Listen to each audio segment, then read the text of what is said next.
Hello student. कल की class में हम लोगों ने एमआरआई क्या होता है, एमआरआई को डिस्कवर्ड किसने किया था, एमआरआई के प्रिंसिपल्स क्या होते हैं, इनके बारे में हम लोगों ने जाना। आज की क्लास में हम लोग जानेंगे कि जो एमआरआई की इमेजेस बनते हैं वो बेसिकली T1 रिलैक्सेशन और T2 रिलैक्सेशन पे डिपेंड्स करता है। तो ये T1 और T2 क्या होते हैं इसके बारे में हम लोग जानेंगे कि T1 विटेज इमेज क्या होती है, मतलब लॉन्गिट्यूडनल रिलैक्सेशन क्या होता है, और T2 विटेज इमेज जो कि T2 रिलैक्सेशन मतलब ट्रांसवर्स रिलैक्सेशन क्या होती है। देखो, जब हम बात करते हैं एमआरआई की, तो एमआरआई एक ऐसी एडवांस डायग्नोस्टिक इमेजिंग टेक्नोलॉजी है जो strong magnetic fields, radio frequency is the short form of the RF, pulses और कंप्यूटर प्रोसेसिंग का यूज़ करके बॉडी के इंटरनल स्ट्रक्चर की डिटेल इमेज जो है वो बनाती है। एक्सरे और सीटी स्कैन के जैसे एमआरआई में आयोनाइजिंग रेडिएशन का यूज़ नहीं होता है। एमआरआई इमेज का कॉन्ट्रास्ट मेनली टिश्यू के डिफरेंट प्रॉपर्टीज़ पे डिपेंड करता है, जैसे T1 रिलैक्सेशन और T2 रिलैक्सेशन, और प्रोटॉन डेंसिटी और एमआरआई सीक्वेंस के पैरामीटर्स पे डिपेंड करता है। एमआरआई में बहुत सारे सीक्वेंस यूज़ किए जाते हैं, लेकिन T1 विटेज और T2 विटेज इमेज बेसिक और मोस्ट इम्पॉर्टेंट सीक्वेंस में से एक है। दोनों सीक्वेंस एक दूसरे के कॉम्प्लीमेंट्स करते हैं और नॉर्मल्स एनाटॉमी के साथ साथ ये पैथोलॉजिकल चेंजेस को भी आइडेंटिफाई करने में हेल्प करते हैं। पहला आता है T1 विटेज। T1 विटेज इमेज एक एमआरआई सीक्वेंस है जिसमें एमआरआई के कॉन्ट्रैक्ट्स मेनली T1 रिलैक्सेशन यानी कि लॉन्गिट्यूडनल रिलैक्सेशन से डिटरमाइन होता है। जब हमारा रेडियो फ्रिक्वेंसी पल्सेस अप्लाई किया जाता है तो हाइड्रोजन जो प्रोटॉन है अपनी नॉर्मल इक्विलिब्रियम पोजीशन से टेम्परेली मूव हो जाती है और एनर्जी एब्जॉर्ब कर लेती है। रेडियो फ्रिक्वेंसी पल्सेस के बाद प्रोटॉन ग्रेजुअली अपनी ओरिजिनल लॉन्गिट्यूडनल मैग्नेटाइजेशन की तरफ रिटर्न करते हैं और इसी रिकवरी प्रोसेस को हम T1 रिलैक्सेशन कहते हैं। अगर टिश्यूज जो है वो T1 रिलैक्सेशन के टाइम जो है थोड़े डिफरेंट हो जाते हैं, जिसके पास शॉर्ट T1 रिलैक्सेशन टाइम होता है वो जल्दी रिकवर करते हैं, और T2 विटेज इमेज पे जनरली ब्राइटस या फिर हाइपर इंटेंस जो है वो दिखाई देते हैं। जिसके पास लॉन्ग T1 रिलैक्सेशन टाइम होता है वो रिलेटिवली स्लो रिकवर करते हैं और उनकी का जो कैपेबिलिटी जो होती है वो डार्क या फिर हाइपोटेंस दिखाई देने की होती है। बेसिकली जो T1 विटेज इमेज है सबसे इम्पॉर्टेंट कैरेक्टरिस्टिक ये है कि फैट हमेशा ब्राइट कलर का दिखाई देगा और फ्लूइड या फिर सेरेब्रोस्पाइनल फ्लूइड जो है वो डार्क कलर का दिखाई देगा। जो सबक्यूटेनियस फैट और बोन मैरो में जो फैट है वो जनरली जो है वो ब्राइट्स अपीयर करते हैं। ब्रेन में वाइट मैटर ग्रे मैटर्स के कंपेरिजन थोड़ा ब्राइटर्स दिखाई देता है, जबकि grey matter intermediate signal intensity देती है और सेरेब्रोस्पाइनल फ्लूइड डार्क दिखाई देते हैं, क्योंकि सेरेब्रोस्पाइनल फ्लूइड्स में T1 रिलैक्सेशन टाइम लॉन्ग होता है और मसल जनरली जो है वो डार्क होती है, और कॉर्टिकल्स बोन और एयर जो है ऑलमोस्ट ब्लैक दिखाई देते हैं, बिकॉज इसमें मोबाइल हाइड्रोजन प्रोटॉन जो है वो बहुत कम होता है। तो T1 पे फैट है वो ब्राइट कलर, और T1 पे वाटर और सेरेब्रोस्पाइनल फ्लूइड जो है वो डार्क कलर के दिखाई देते हैं। T1 विटेज एमआरआई का एक मेजर एडवांटेज है, ये एक एक्सीलेंट एनाटॉमिकल डिटेल प्रोवाइड्स करता है। ब्रेन में ग्रे मैटर और वाई मैटर के बीच में एक अच्छा कॉन्ट्रास्ट जो है मिलता है, इसलिए नॉर्मल ब्रेन एनाटॉमी को अंडरस्टैंड करने के लिए T1 इमेज जो है वो काफ़ी यूज़फुल होती है। कुछ एडवांटेज हैं हमारे T1 वेटेज इमेजिंग के, कुछ एडवांटेज होते हैं। जो T1 वेटेज एमआरआई का एक मेजर एडवांटेज है कि ये एक्सीलेंस एनाटॉमिकल डिटेल्स जो है वो प्रोवाइड्स करता है। ब्रेन में ग्रे मैटर्स और वाइट मैटर के बीच में एक बहुत अच्छा कंट्रास्ट मिलता है, इसलिए नॉर्मल्स ब्रेन एनाटॉमी को अंडरस्टैंड करने के लिए T1 इमेज जो है काफ़ी यूज़फुल होते हैं। T1 इमेज फैट और फैटी टिश्यू को आइडेंटिफाई करने के लिए पर्टिकुलरली यूज़फुल होते हैं, और सब क्यूटेनियस फैट और बोन मैरो जो है वो क्या होती है, फैट क्लियरली डिमॉन्स्ट्रेट हो सकते हैं। इसी वजह से बोन मैरो और सॉफ्ट टिश्यू के इवोल्यूशंस के लिए हमेशा T1 इमेज को इम्पोर्टेंस दी जाती है। T1 जो हमारा T1 वेटेज इमेज है वो फैट और फैटी बताया भी कि फैट और जो फैटी टिश्यूज़ होते हैं उसको आइडेंटिफाई करने के लिए काफ़ी पर्टिकुलरली बहुत यूज़फुल होता है। ये सॉफ्ट टिश्यू को इवापोरेट्स करने के लिए काफ़ी अच्छा होता है। देखो T1 वेटेज एमआरआई का एक बहुत इम्पॉर्टेंट क्लिनिकल यूज है जो कंट्रास्ट इनहेंस इमेज है। जब भी जो gadolinium base contrast agent administration किया जाता है तो कुछ लेशन या फिर कुछ एबनॉर्मल टिश्यूज़ के सिग्नल इंटेंसिटी इंक्रीज हो सकती है, जिसे हम पोस्ट कंट्रास्ट T1 जो इमेज कह सकते हैं। जैसे ट्यूमर है, मेटासिस है, इन्फ्लेमेटरी लेशंस है या फिर कुछ भी पैथोलॉजिकल क्लिनिकल्स है, उसको इवापोरेट्स करने के लिए कॉमनली इसका यूज़ किया जाता है। T1 image weightage image brain है, स्पाइन्स है, बोन मैरो है, मस्कुलोस्केलेटल सिस्टम्स है और सॉफ्ट टिश्यू के इवापोरेशंस के लिए काफ़ी यूज़फुल होता है। ये एनाटॉमिकल रेफरेंस प्रोवाइड्स करता है और नॉर्मल्स फैटी बोन मैरो में रिप्लेसमेंट्स या फिर एबनॉर्मल चेंजेस को आइडेंटिफाई करने में हेल्प करता है। अगर ब्लड प्रोडक्ट का कुछ स्टेज भी T1 में कैरेक्टरिस्टिक ब्राइट सिग्नल्स में देख सकते हैं, लेकिन ब्लड्स की एक्यूरेटली कैरेक्टराइज करने के लिए अदर्स एमआरआई सीक्वेंस जो है वो काफ़ी कोरिलेशन बहुत ज़रूरी होता है। कुछ हमारे लिमिटेशंस होते हैं T1 वेटेज इमेज की। T1 वेटेज इमेज का मेजर लिमिटेशन है कि फ्लूइड और सेरेब्रोस्पाइनल फ्लूइड्स के डार्क अपीयरेंस करते हैं, इसलिए ये वाटर रिच लेशंस, इडिमा और कुछ इन्फ्लामेटरी एबनॉर्मलिटीज़ को T1 में उतने क्लियरली हम विजिबल्स नहीं होते हैं जिनसे TU या फिर फ्लेयर इमेज पर होता है। T1 weightage image increase tissue water content और डिटेक्ट करने के लिए T2 के लेस सेंसिटिव होता है, इसलिए एडिमा और बहुत सारे जो इन्फ्लेमेटरी चेंजेस को इवापोरेशंस के लिए T2 इमेज को एक फ्लेवर सीक्वेंस ज़्यादा यूज़फुल होता है। देखो T1 सिग्नल्स में चेंजेस किसी पर्टिकुलर डिजीज़ के हमेशा स्पेसिफिक नहीं होता, इसलिए सिर्फ T1 इमेज देखकर हम कंप्लीट डायग्नोसिस नहीं किया जा सकता। यूजुअली T1 जो है T1 को T2, फ्लेयर, DWI, ADCT और सस्टेबिलिटी सेंसिटिव सीक्वेंस और ज़रूरत के अकॉर्डिंग कंट्रास्ट इनहेंस इमेज को इंटरप्ट किया जाता है। अब नेक्स्ट हमारा T2 weightage image of MRI. देखो T2 इमेज एक एमआरआई सीक्वेंस है जिसमें इमेज कंट्रास्ट जो है T2 रिलैक्सेशन यानी कि ट्रांसवर्स रिलैक्सेशन से डिटरमाइन होती है। जो रेडियो फ्रिक्वेंसी होती है वो एक्साइटेशंस पल्स के बाद हाइड्रोजन प्रोटॉन ट्रांसफर प्लेन में टेम्पररी फेज में आ जाते हैं। टाइम के साथ ये प्रोटॉन अपनी फेज जो है वो कोहेरेंस लूज करने लगते हैं और इस प्रोसेस को हम डीफेशिंग कहा जाता है। ट्रांसवर्स मैग्नेटाइजेशन क्वालिटी जो ग्रेजुअली डिक्रीज होती है और डिके प्रोसेस को T2 रिलैक्सेशन कहा जाता है। जिन टिश्यू का T2 रिलैक्सेशन लॉन्ग टाइम होता है वो ट्रांसवर्स मैग्नेटाइजेशन की कैपेबिलिटी लॉन्गर टाइम्स मेंटेन करते हैं और T2 वेटेज इमेज पे वो ब्राइट्स या फिर हाइपर इंटेंस अपीयर होते हैं।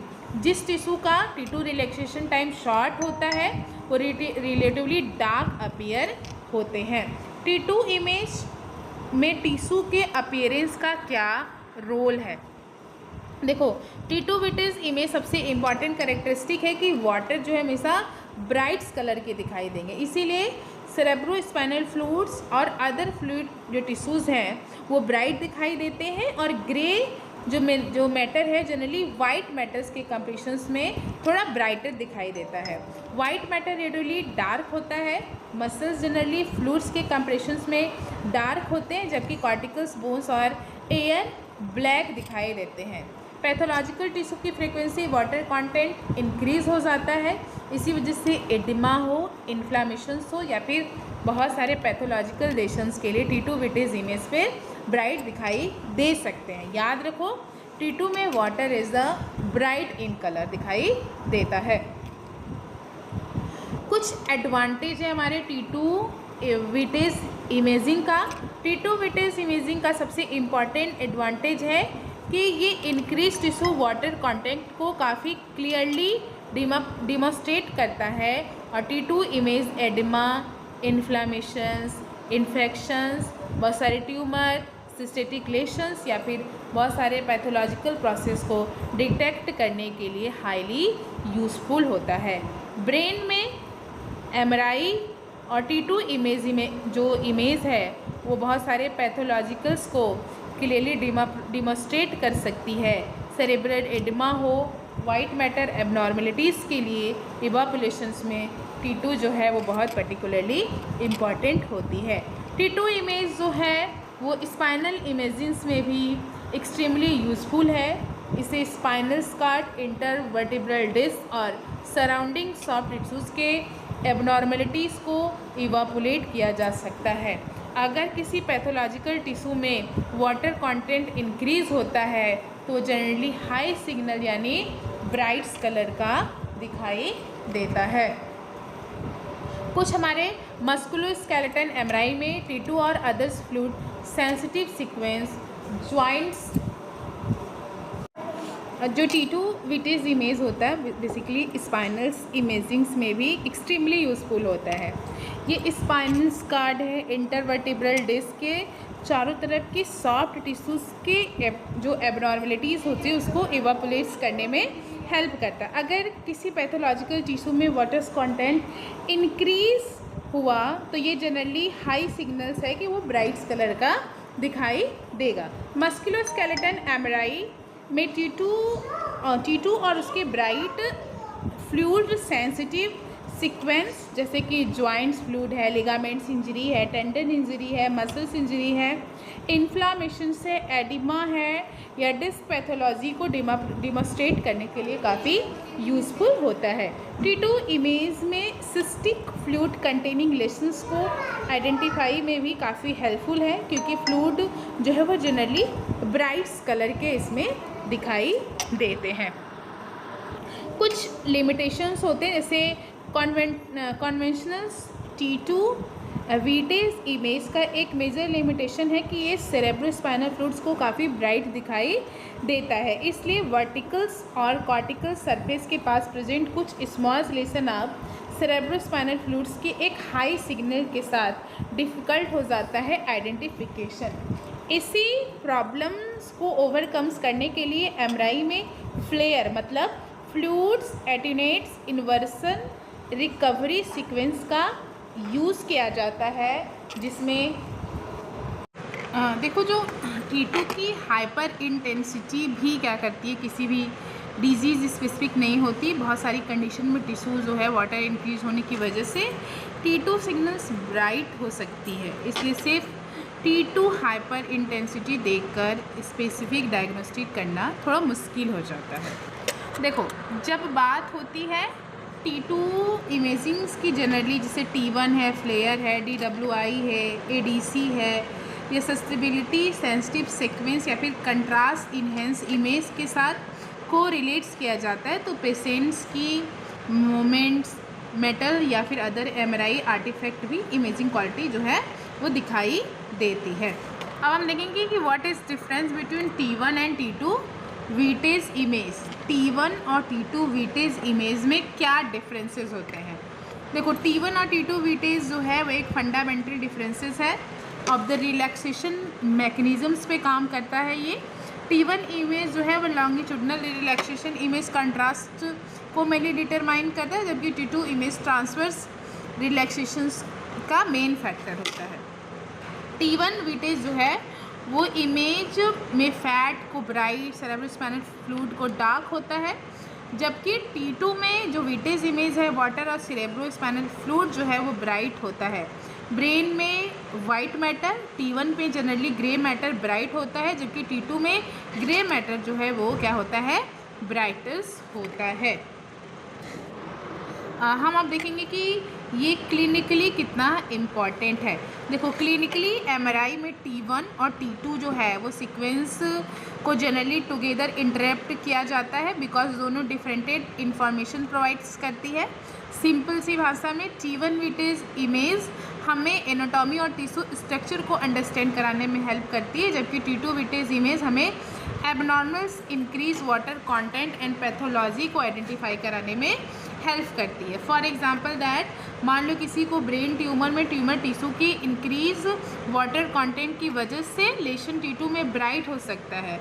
अगर कॉन्ट्रास्ट एजेंट दिया जाए तो वो post contrast T2 weighted image पर लेशन या फिर इन्हेंसमेंट क्लियरली डिमॉन्स्ट्रेट हो सकती है। सिमिलरली स्पाइन में T1 इमेज एनाटॉमी और बोन्स मैरो को एसेस करने के लिए यूज़फुल होता है, जबकि जो T2 इमेज है वो स्पाइनल स्कार्ड, एडिमा और फ्लूइड्स रिलेटेड एबनॉर्मलिटीज़ को डिमॉन्स्ट्रेट करने में हेल्प करता है। T1 में फैट जो है वो ब्राइट कलर और फ्लूइड डार्क कलर का, जबकि T2 में फैट जो है वो वाटर जो है वो ब्राइट्स कलर के जो है वो दिखाई देंगे। T2 में सेरेब्रल स्पाइनल फ्लूइड और वाटर भी ब्राइट है, एडिमा भी ब्राइट्स कलर में दिखाई देते हैं।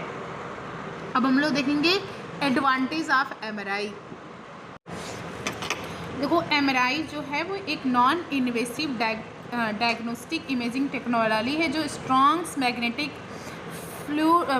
फील्ड और radio frequency wave of computer processing का यूज़ करके बॉडी के इंटरनल स्ट्रक्चर को डिटेल इमेज बनाती है। एमआरआई जनरली हम brain, spinal cord, joint, muscles, ligaments, tandem और सॉफ्ट टिश्यू को एग्जामाइन करने के लिए किया जाता है। एमआरआई का सबसे इम्पॉर्टेंट एडवांटेज ये है कि इसमें आयोनाइजिंग रेडिएशन यूज़ नहीं होती है, जैसे एक्सरे और सीटी स्कैन में होता है। एमआरआई का सबसे मेजर एडवांटेज ये है कि वो excellent soft tissue contrast use होता है। एमआरआई जो है वो डिफरेंट टाइप्स के सॉफ्ट टिश्यूज़, और दूसरी चीज़ में है कि ब्रेन है, स्पाइनल कार्ड है, मसल्स है, लिगामेंट्स है, टेंडम्स, कार्टिलेज, इंटरवर्टिकल डिस्क या फिर इंटरनल्स आर्गन को काफ़ी अच्छा इवापोरेट्स करता है। एमआरआई में जो एक्सरे या फिर आयोनाइजिंग रेडिएशंस का यूज़ नहीं होता है, इसमें इंस्टेंटली स्ट्रॉन्ग मैग्नेटिक फील्ड्स और रेडियो फ्रिक्वेंसी का यूज़ किया जाता है, जिससे जो है किसी तरीके की रेडिएशन बेस्ड इमेजिंग टेक्नोलॉजी का एक इम्पॉर्टेंट डिफरेंसेस होते हैं। फिर उसके बाद एमआरआई में एक इम्पॉर्टेंट एडवांटेज है कि ये मल्टी प्लानर्स इमेजिंग कैपेसिटी है। मतलब एमआरआई इमेज को डायरेक्टली एजियल, सेगाइटस, क्रोनल्स या फिर अदर प्लेन्स पे ऑब्टेन किया जा सकता है।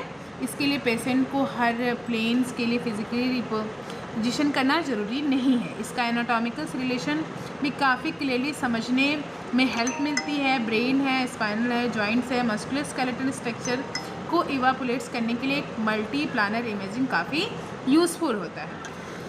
फिर दूसरा आता है इसमें कि जो हमारा एक्सीलेंट ब्रेन और स्पाइनल्स इमेजिंग। एमआरआई जो है वो सेंट्रल नर्वस सिस्टम की इमेजिंग के लिए काफ़ी one of the best modalities है, मतलब मॉडल्स है। इसके brain, spinal cards, verticals, grey matters, white matters या फिर उसके सराउंडिंग स्ट्रक्चर्स में जो है विजुलाइजेशन किया जा सकता है। एमआरआई का यूज़ ब्रेन ट्यूमर्स के लिए, स्ट्रोक्स के लिए, इन्फेक्शन, एडिमा और स्पाइनल स्कार्ड एबनॉर्मलिटी जैसे कंडीशन को इवापोरेट करने में काफ़ी यूज़फुल होता है। फिर फंक्शनल एंड फिजियोलॉजिकल फंक्शन। देखो एमआरआई सिर्फ एनाटॉमिकल इंफॉर्मेशन को प्रोवाइड नहीं करती, कुछ स्पेशलाइज्ड टेक्निक्स के थ्रू जो है फंक्शनल और फिजियोलॉजिकल इंफॉर्मेशंस को भी प्रोवाइड करती है। एग्जांपल्स में डिफ्यूजन हो एमआरआई का, रिफ्यूजन हो एमआरआई का हो, फंक्शनल एमआरआई हो या फिर एमआरआई जो है एमआर स्पेक्ट्रोस्कोपिक है, इन सब टेक्निक से tissue function, waters moments, blood flow, tissue के बायोकेमिकल कैरेक्टरिस्टिक के बारे में एडिशनल इंफॉर्मेशंस मिल सकती है। फिर आता है हमारा कंट्रास्ट इन्हेंसमेंट, मतलब क्लिनिकल इंडिकेशंस पर एमआरआई जो है एक कंट्रास्ट इन्हेंसमेंट के साथ भी परफॉर्म करता है, जबकि कॉमनली जो है वो गैडोनियम बेस्ड कंट्रास्ट एजेंट्स का यूज़ किया जाता है। कंट्रास्ट एजेंट से लेशन ऑफ वस्कुलर एबनॉर्मलिटीज़ की विजिबिलिटी इंक्रीज हो सकती है। कंट्रास्ट इन्हेंस से एमआरआई के पर्टिकुलर ट्यूमर है, इन्फ्लामेशन है, इन्फेक्शन या फिर ब्लड ब्रेन बैरियर एबनॉर्मलिटीज़ को एवापोरेट्स करने में हेल्प करती है। वस्कुलर इमेजिंग एमआरआई जो है वो वस्कुलर स्ट्रक्चर को एवापोरेट्स करने के लिए काफ़ी यूज़फुल होता है। मैग्नेटिक रेजोनेंस एंजियोग्राफी के थ्रू बहुत सारे आर्टरीज वेंस आप विजुलाइज कर सकते हैं। कुछ सिचुएशन में वस्कुलर असेसमेंट के लिए एक कन्वेंशनल कैथेड एंजियोग्राफी की रिक्वायरमेंट्स को अवॉइड या फिर रिड्यूस कर सकती है। एमआरआई वेनोग्राफी वीनस सिस्टम्स को इवापोरेट्स करने के लिए काफ़ी यूज़फुल होती है। अब हम कुछ इसकी लिमिटेशन देखेंगे, जैसे ये हाई कास्ट, थोड़ी इसकी जो लिमिटेशन है ये थोड़ा कॉस्टली ज़्यादा होता है और एमआरआई की मशीन एक्सपेंसिव होती है और उसकी इंस्टॉलेशन, मेंटेनेंस और ऑपरेशनल्स काफ़ी कॉस्टली हो सकता है। इसलिए एमआरआई हर हेल्थ केयर फैसिलिटीज़ में इजली अवेलेबल्स नहीं है, पर्टिकुलर स्मॉलर हॉस्पिटल्स या फिर हेल्थ केयर में नहीं पाई जाती है।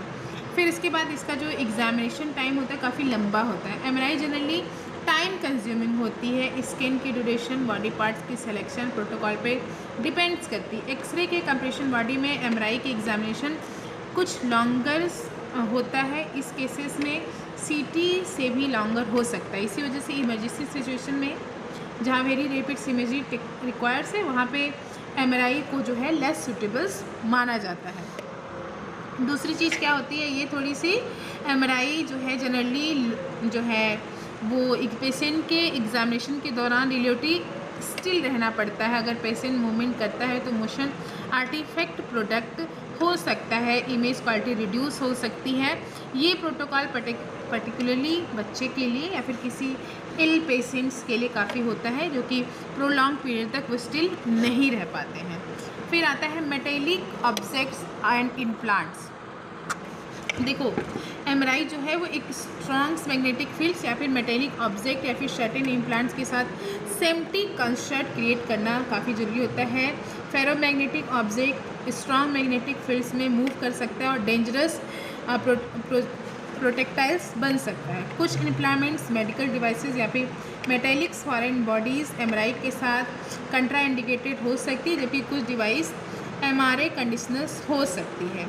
फिर आता है हमारा कुछ लेस सुटेबल्स फॉर द कॉर्टिकल्स बोन। जो एमआरआई है वो कॉर्टिकल्स बोन्स या फिर सीटी कंप्रेशंस में जनरली लेस इफेक्टिव या फिर डिमोस्ट्रेट होती है। कॉर्टिकल्स बोन में मोबाइल हाइड्रोजन प्रोटोकॉल बहुत कम होता है। एमआरआई सिग्नल्स जो बहुत लो होती है, इसी वजह से कॉर्टिकल्स बोन्स और बहुत सारे फ्रैक्चर्स को असेसमेंट करने में काफ़ी लंबा समय लगता है। इमरजेंसी टाइम्स में जो है वो बड़ा ध्यान देना पड़ता है। इमरजेंसी टाइम में जो है कुछ एक्यूट ट्रामा इमरजेंसी कंडीशन में एमआरआई जो है वो सीटी के कंप्रेशंस लेस सूटेबल्स होती है। बिकॉज ऑफ एमआरआई जो है स्कैनिंग में रिलेटिवली ज़्यादा टाइम लगता है।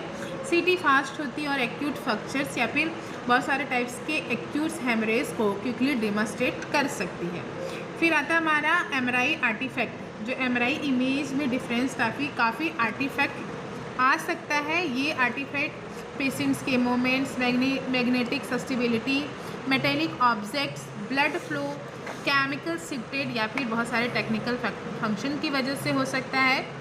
फिर आता है कॉन्ट्रास्ट एजेंट्स रिलेटेड एमआरआई। कुछ एमआरआई एग्जामिनेशंस में जो है वो हमारा गोडेनियम बेस्ड कॉन्ट्रास्ट एजेंट्स की रिक्वायरमेंट्स होती है। जनरली ये जो एजेंट है वो वेल टॉलरेंट होते हैं लेकिन कम्प्लीटली रिस्क फ्री होते हैं। एमआरआई स्कैनर स्कैनिंग के टाइम लाउड नॉकिंग, टैपिंग और बजिंग साउंड जो है वो प्रोड्यूस कर सकती है, इसलिए पेशेंट को यूजुअली हीयरिंग प्रॉब्लम जैसे ईयर प्लग या फिर ईयरफोन प्रोवाइड किया जा सकता है, जो कि नॉइस कुछ पेशेंट्स को अनकम्फर्टेबल कर सकती है। तो ऑल ओवर जितना भी हम लोगों ने देखा है, एमआरआई एक high advance powerful diagnostic imaging technology है। स्पेशली सॉफ्ट टिश्यू है, ब्रेन है, स्पाइनल कार्ड है, मस्कुलोस्केलेटल सिस्टम है, ब्रेन है, स्पाइनल कार्ड है, मस्कुलोस्केलेटल सिस्टम को इवैक्यूएशन के लिए काफ़ी यूज़फुल होती है। इसका मेजर एडवांटेज जो है वो एक्सीलेंट सॉफ्ट टिश्यू कॉन्ट्रास्ट को एब्जॉर्ब करके एक आयोनाइजिंग रेडिएशंस, मल्टी प्लानर इमेजिंग्स और मल्टी स्पेशलाइज सीक्वेंस और फंक्शनल इमेज की वस्कुलर इमेजिंग कैपेसिटी